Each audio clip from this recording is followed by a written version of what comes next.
Without hope, we feel like, why are we here? Well, brokenness. Here's mine. Today, I still have no arms, no legs. But everything's changed. Everything. For me, I was looking for hope and happiness, and I couldn't see it for many years.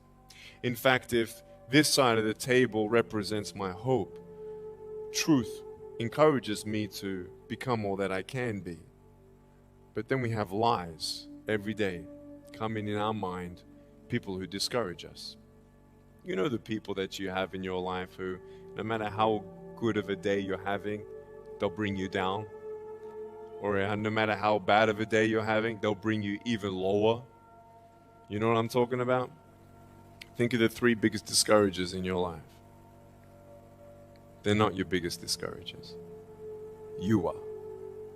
You are.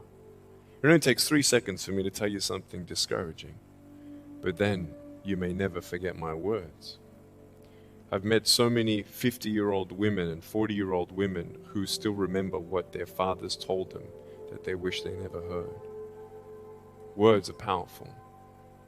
When you hear those words and then your mind starts growing with these lies.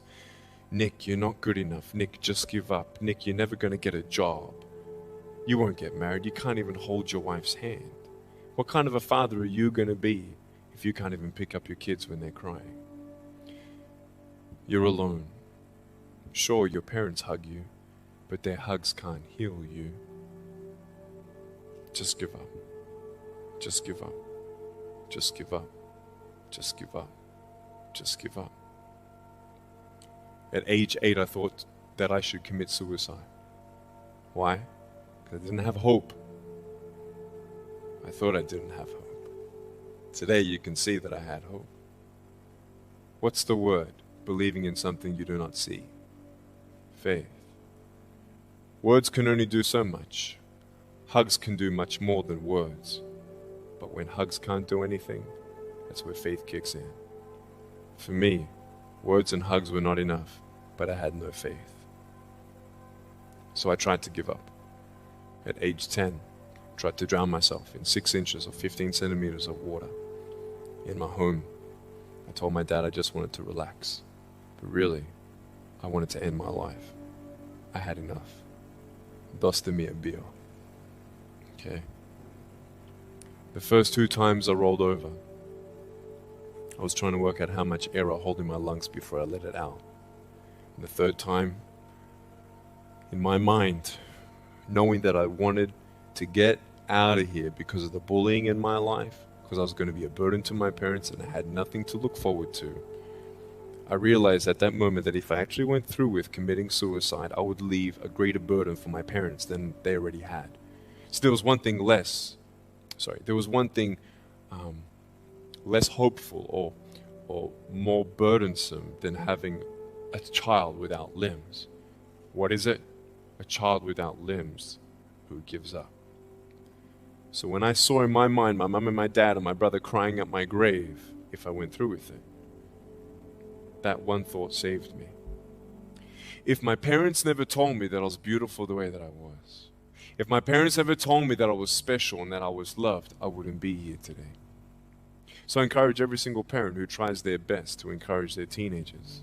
Especially in the West, many teenagers put a do not disturb sign on their door. I'm sure, the conversations all around the world between a parent and a teenager. How was school? Fine. What'd you learn? Nothing. Did you do your homework? No. And that's the conversation for the day. And when you try to tell your children that they're beautiful, so of course I'm beautiful. I'm your son. I'm your daughter. Of course you're going to say that. But they're right. Every single human being has value, and my value is not determined on how I look or what job I have or where I'm from, where I was born, how much money. All that stuff is nothing. So many teenagers, tease each other for how we look, and I tell the teenagers, do you think that I'm cool enough to be your friend? They're like, yeah, of course. I said, but I have no arms, no legs. And they said, doesn't matter. I said, really? So it doesn't matter that I have no arms, no legs? I said, no, it doesn't matter.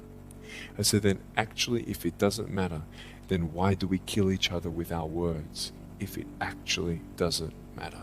Why do we look ourselves in the mirror and see ugly instead of valuable?